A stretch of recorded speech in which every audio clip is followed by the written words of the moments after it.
วตารนิยามพลังใหม่ยกระดับความหรูหรา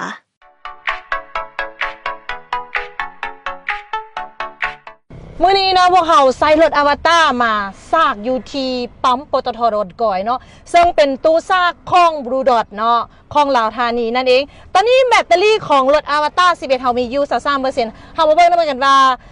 หลังจากที่เผาซากเนาะแบตเตอรี่จาก23%ฮอดไป 10% จะใช้เวลาไปเท่าใดเนาะซากกับรถของเฮา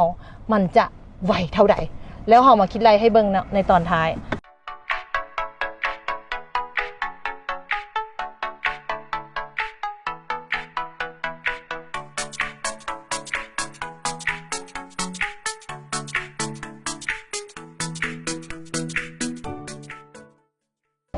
และสำหรับรายการอวตารพาเที่ยวมื้อนี้พวกเขาก็ใส่รถอวตาร11เนาะในการสร้างสำหรับรถอวตาร11แมน capacity ของรถอวตาร11ก็คือความจุของแบตเตอรี่คือ116กิโลวัตต์เนาะสำหรับลองแรงและสำหรับสแตนดาร์ดก็คือ90กิโลวัตต์เนาะสำหรับตู้ซากของ Blue Dot ก็คือความจุหรือว่าสามารถซากได้สูงสุดกำลังไฟเพิ่นอยู่ที่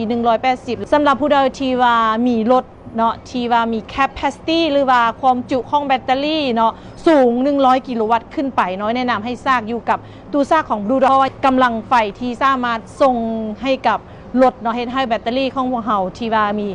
capacity ที่สูงเนาะสามารถดึงไฟมาซากในรถได้ไวขึ้นเนาะก็คือข้อดีของการซากตู้ Blue Dot เนาะเพื่อเฮ็ดให้เป็นการเสียเวลาเนาะสำหรับการสร้างรถไฟฟ้าเนาะให้ห่วงเลยถ้าเฮามีตู้ซาก Blue Dot เพราะว่าอย่างเฮามีตู้ซากเกือบทั่วนครหลวงกับตู้ซากเฮาก็ทั่วถึงเกือบทั่วประเทศลาวเนาะสำหรับผู้ใดที่ว่ามักไปแวะปั๊มปตทเนาะสะดวกสบายเลยเพราะว่าอย่างปั๊มปตทเฮามีตู้ซาก Blue Dot หลังจากที่เฮาซากอยู่กับตู้ซาก Blue Dot เรียบร้อยแล้วเฮาก็ย่างมาที่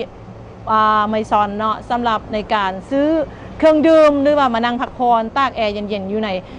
คาเฟ่ของเพิ่นเนาะแล้วก็หลังจากสั่งเครื่องดื่มเรียบร้อยเนาะภายใน30นาทีก็ย่างไปทอดไส้ซากออกจากรถของพวกเฮาพอดีเครื่องดื่มแล้วพอดีรถเฮาก็ซากแล้วฉะนั้นจึงเห็นให้การซากตั้งแต่ 35-80% แม่นใช้เวลาเพียงแต่30นาทีเท่านั้นเนาะสำหรับผู้ใดที่บอกว่าบ่อยากใช้รถไฟฟ้าเพราะว่า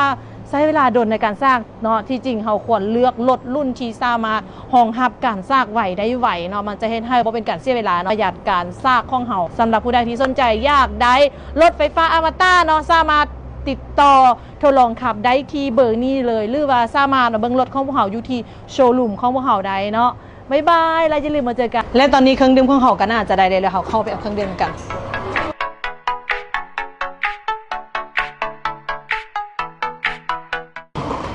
และหลังจากที่พวกเขามาที่ปั๊มปตท.ซากแบตรถไว้แล้วเขาย่างมาซื้อเครื่องดื่มอยู่ที่อเมซอนหลังจากที่เครื่องดื่มแล้วก็คือรถเขาก็น่าจะซากแล้วเดี๋ยวเขาออกไปเอารถนำกัน